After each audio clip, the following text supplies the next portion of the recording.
It started with a simple question, one that I wasn't prepared for. "Can we talk?" Her voice shook as she said it.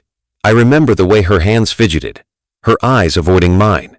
She had always been confident, always certain, but in that moment, I saw something different, a fear I hadn't known existed in her. I should have known something was wrong.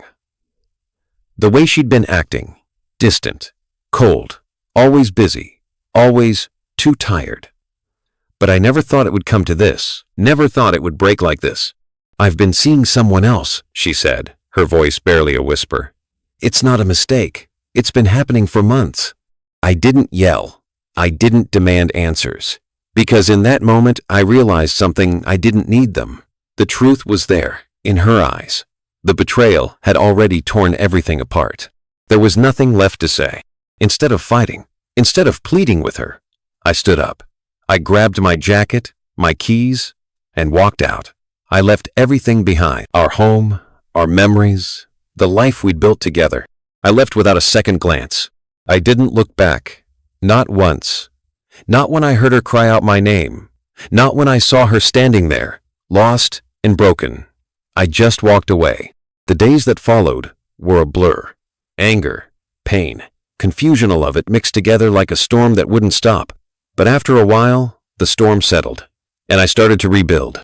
I moved to a new city, a fresh start, a new job, a life without her. I threw myself into work, into anything that could keep my mind off what had happened. But the truth was, I was running from the pain, running from her. I thought about her sometimes, but only in the way you think about something that's long gone, something you've already lost. I was sure she was just another chapter in my past, one I'd never need to revisit. But then, she found me. It was a simple message, one that I didn't expect, a number I didn't recognize. But I knew who it was. I'd erased her number, but some things you don't forget. "We need to talk."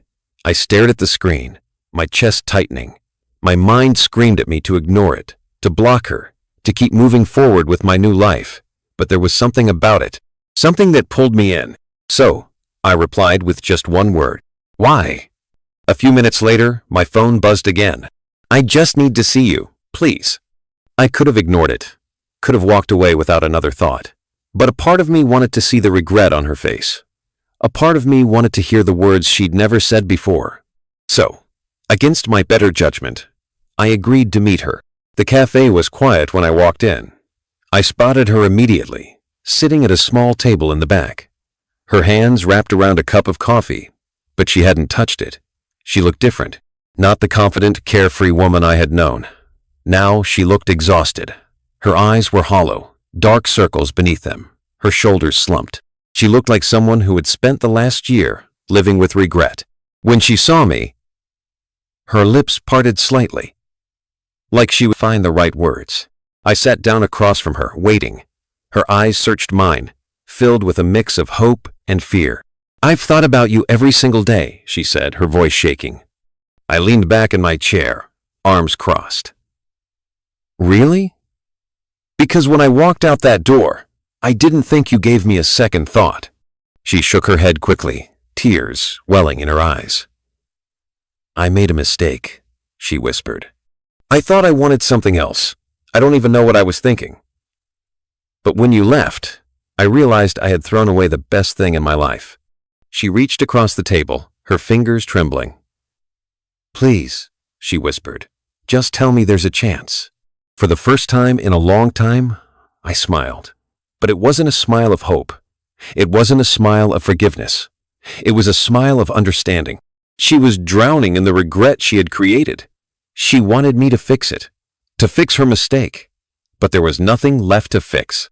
I let her sit there, waiting, hoping for me to say something that would undo the past. But I had nothing left to give her. I leaned forward, resting my hands on the table. "You wanted freedom," I said calmly. "You got it." Her breath hitched. She knew what was coming. "I know," she whispered, tears slipping down her face. "But I didn't know what I was losing." I exhaled slowly, shaking my head.